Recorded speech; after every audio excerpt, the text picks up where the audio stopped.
Picture this, my brother smiling from the front row of a live talk show, expecting applause, while I sit backstage, about to reveal his darkest secret to millions. What happened next changed everything. If you've ever felt betrayed, in school, at work, or even by family, smash that like button and subscribe. Because today's story is one of ugly sibling rivalry, a forged will, and the sweetest, most cinematic revenge you'll ever hear. I grew up the good sibling. Top of my class, volunteer, always polite. My brother, let's call him Ethan, was more impulsive, charming, a campus golden boy. We balanced each other, until our dad passed away during our final year of college. Shock. Grief. Nothing felt real. Then legal papers arrived. A will is signed by Dad, leaving nearly everything to Ethan. My heart dropped. I stared at the words, "To my beloved son, Ethan." Everything else was vague, dismissed as minor bequests.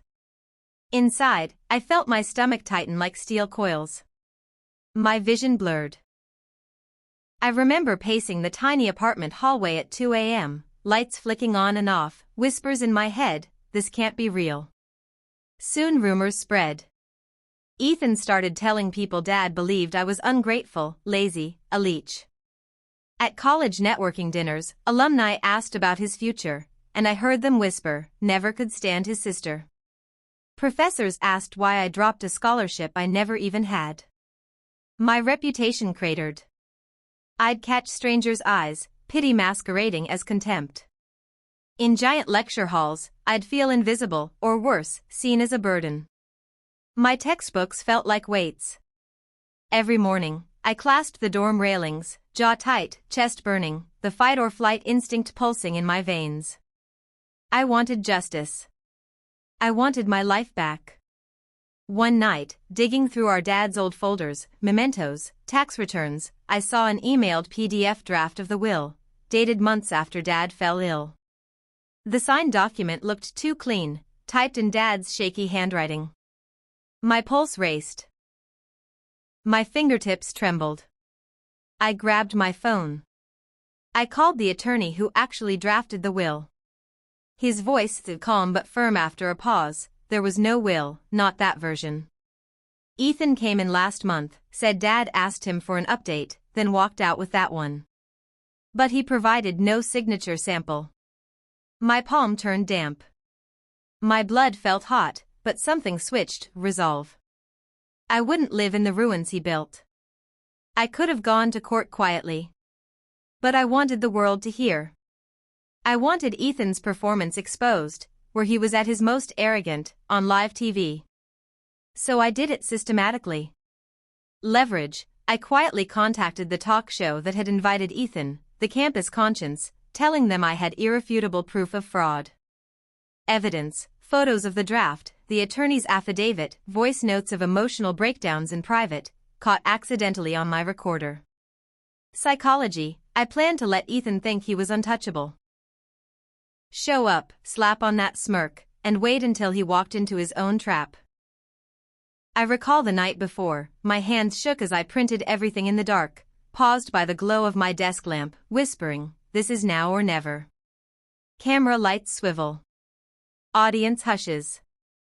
Ethan strides on stage, chest puffed, doing that practiced grin. Host asks him to recount Dad's final wishes. He launches into a dramatic monologue about Dad's dying wish to cut me out. That's when the host turns to me, cue drumroll. I walk in under stage lights. My heart pounds loud enough to swallow the silence.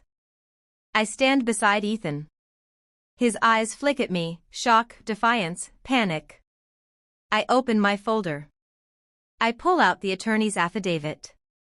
I project, this so-called will was created months after Dad was incapacitated. My brother forged it. Your Honor, I say, nodding at the host, you're looking at Exhibit A. A pause. Then, the live reaction.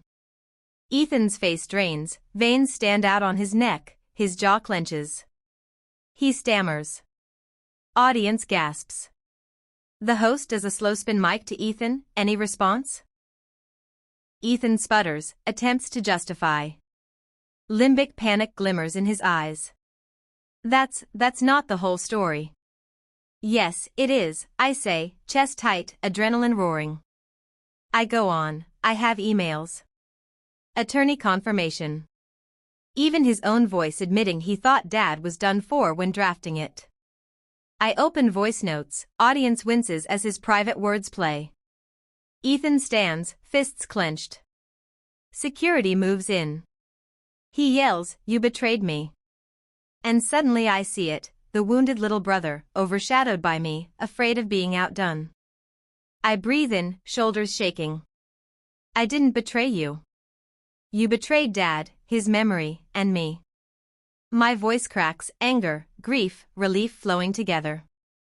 Audience sobs. Camera cuts to me wiping tears, fists unclenching. The host says softly, "I've never seen justice served on live TV like this." At the end, Dad's estate was legally found invalid, everything was redistributed properly. Ethan faced legal consequences. I rebuilt my reputation, supported by friends and professors who saw me not as a scandal, but as a survivor. What does this show? That silence gives control to the deceitful. Justice sometimes means stepping into the spotlight, and standing tall even when your heart pounds like a war drum.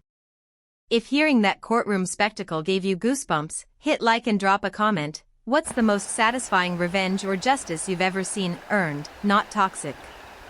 Subscribe for more true stories where wronged underdogs rise and villains pay their due.